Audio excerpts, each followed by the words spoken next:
এই যে শুরু হয়েছে বিশ্বকাপ খেলা, পৃথিবীতে প্রায় 200-এর কাছাকাছি দেশ আছে। বাংলাদেশ ছাড়া আর পৃথিবীর কোন দেশটা এরকম দেখাতে পারবেন যে দেশে বিশ্বকাপ খেলা নিয়ে এতটা পাগলামি হয়, উন্মাদনা হয়? ভাত খেতে ভাত পায় না, গরু বিক্রি করে ব্রাজিলের পতাকা বানায়। শুধু শয়তানকে সেজদা করা শয়তানের ইবাদত না, শয়তানের হুকুম মানাও। আমরা দাবি করি মুসলিম, কিন্তু জীবনের অনেক ক্ষেত্রে শয়তানের তাবেদারি করি কিনা? দুনিয়ার রং তামাশা, দুনিয়ার রং রূপ, খেল তামাশায় মত্ত হয়ে আল্লাহর ইবাদত ভুলে যায়। এই যে শুরু হয়েছে বিশ্বকাপ খেলা, পৃথিবীতে প্রায় 200-এর কাছাকাছি দেশ আছে না?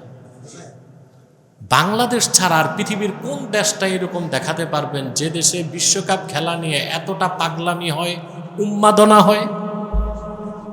আছে? ভাত খেতে ভাত পায় না, গরু বিক্রি করে ব্রাজিলের পতাকা বানায়। 18 সালের বিশ্বকাপ খেলায়, 22 সালে কাতারে যেটা হয়েছিল, তখন তো বাংলাদেশে ব্রাজিল ভক্ত স্বামী আর্জেন্টিনা ভক্ত স্ত্রীরা তালাক দিয়ে দিছে।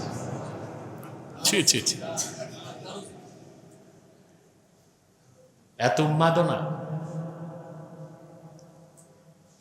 বিভিন্ন তোরণে, বিল্ডিংয়ে, গাছের মাথায় ব্রাজিল আর্জেন্টিনার পতাকা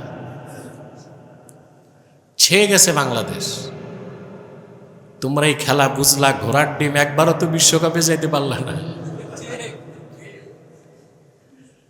এত উন্মাদনা কেন? শরীর চর্চা, বিনোদনের জন্য শরীয়তের শর্ত রক্ষা করে খেলাধুলা করা জায়েজ আছে, কিন্তু সেটা উন্মাদনায় পরিণত হতে পারবে না, সেটার সাথে জুয়া থাকতে পারবে না, সেটার সাথে বেহায়াপনা থাকতে পারবে না। পারবে? বড় দুঃখ পেলাম, কিছু ইমানদার মুসলমান কালেমার পতাকা উড়িয়েছে ঢাকায়। কে বা কারা যেন সেই পতাকাগুলো রাতের অন্ধকারে নামায় দিছে। কোন পক্ষ দায় স্বীকার করে না। ইসলামের মূল মন্ত্র কালেমা তাইয়্যিবা খচিত কালেমার পতাকা, এটা কোনো মুসলমান নামাতে পারে না।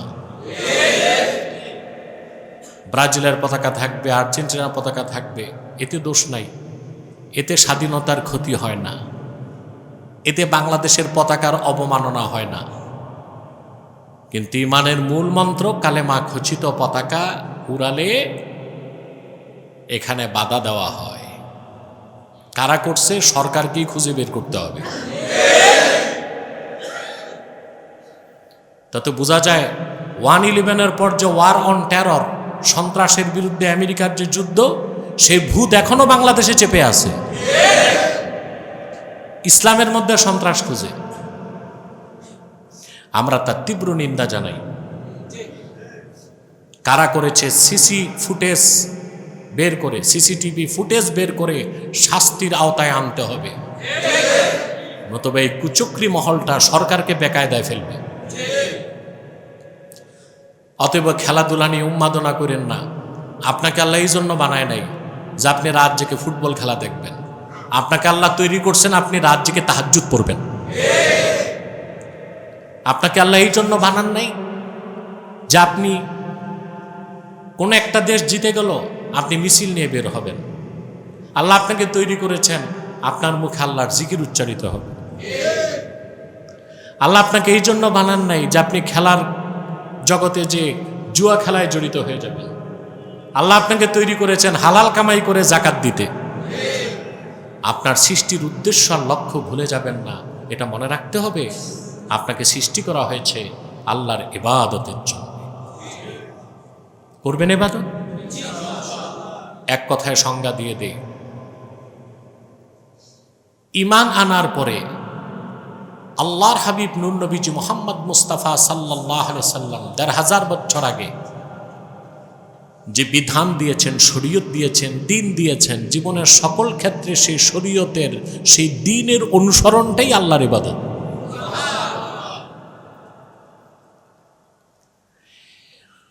মুহাক্কিকগণ এই ইবাদতকে আবার কিছু ভাগ করছেন। ইবাদতের ধরন আছে, একটা হচ্ছে ইবাদতুল আবিদ, ইবাদতুল আবিদ এটা হচ্ছে শ্রমিকের ইবাদত, গোলামের ইবাদত। অর্থাৎ আল্লাহর বান্দা আল্লাহর ইবাদত করবে জান্নাতের প্রত্যাশায় না, ইবাদত করবে এই জন্যে আল্লাহকে পাওয়ার জন্য। সুবহানাল্লাহ। এটা হচ্ছে ইবাদতুল আবিদ, গোলামের ইবাদত। আমরা আল্লাহর গোলাম, উনি বেহেশত দিবেন কিনা জানি না, কিন্তু উনি সৃষ্টি করছেন ওনার গোলামি করতে, সেই জন্য ইবাদত করি। এটা হচ্ছে ইবাদতুল আবিদ। রাসূলুল্লাহ সাল্লাল্লাহু আলাইহি ওয়াসাল্লামের সাহাবীগণের মধ্যে জলিলুল কদর অনেক সাহাবী ছিলেন, যারা শুধুমাত্র ইবাদত করতেন আল্লাহ তার হাবিবের নৈকট্য লাভ করতে। এক সাহাবী, মুসলিম শরীফের হাদিস, এক সাহাবী এসে রাসূলুল্লাহ সাল্লাল্লাহু আলাইহি ওয়াসাল্লামকে বললেন, এক সাহাবী আসলেন, রাসূলুল্লাহ সাল্লাল্লাহু আলাইহি ওয়াসাল্লাম তার কাজে খুশি হয়ে বললেন, সালমা শিতা, তোমার যা মন চায় আমার কাছে চাও। সুবহানাল্লাহ বলবেন। সৈয়দুল মুরসালিন, রসুল রাব্বিল আলামিন, আল্লাহ 8 জান্নাত, 7 জমিন, 7 আকাশ সব যার কদমের নিচে সদকা করে দিলেন। উনি বললেন, আল্লাহর হাবিব, সালমা শিতা, যা মন চায় চাও আমার কাছে। উদ্দেশ্য ছিল দোয়া চাওয়া। সাহাবী যদি বলতেন উহুদ পাহাড়টা আমার জন্য স্বর্ণ বানায় দেন, হতো কিনা স্বর্ণ?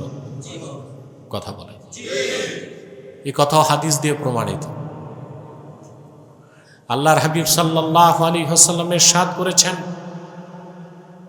লাউ আরাদতু আন তাসিরাল জিবালু মাইয়া যাহাবান ওয়া ফিদ্দাতান লাসারাত। আমার মুখে বলা দরকার নাই, আমি যদি মনে একটু চাই মক্কা মুকাররমা মদিনা মুনাওয়ারার পাহাড়গুলো সোনার উপায় পরিণত হয়ে দৌড়াক। আমি মুখে বলার আগেই মক্কা মুকাররমা মদিনা মুনাওয়ারার পাহাড়গুলো সোনার উপায় পরিণত হয়ে আমার দুই পাশ দিয়ে দৌড়াবে। আল্লাহু আকবার। সাহাবী কিচ্ছু চাইলেন না, একটা জিনিস চাইলেন। বলেন, ইয়া রাসূলুল্লাহ, যদি মঞ্জুর করেন একটা জিনিস চাই। আল্লাহ হাবিব বলেন, বলো। সাহাবী বললেন, আসআলুকা মুরাফাতাকা ফিল জান্নাহ। আল্লাহর জান্নাতে আপনার কদমের কাছে একটু জায়গা চাই। সুবহানাল্লাহ। তো সাহাবায়ে কেরামের ইবাদত, জলিলুল কদর সাহাবীগণ ইবাদত করতেন আল্লাহ তার হাবিবের সন্তুষ্টির জন্য। বলেন সুবহানাল্লাহ।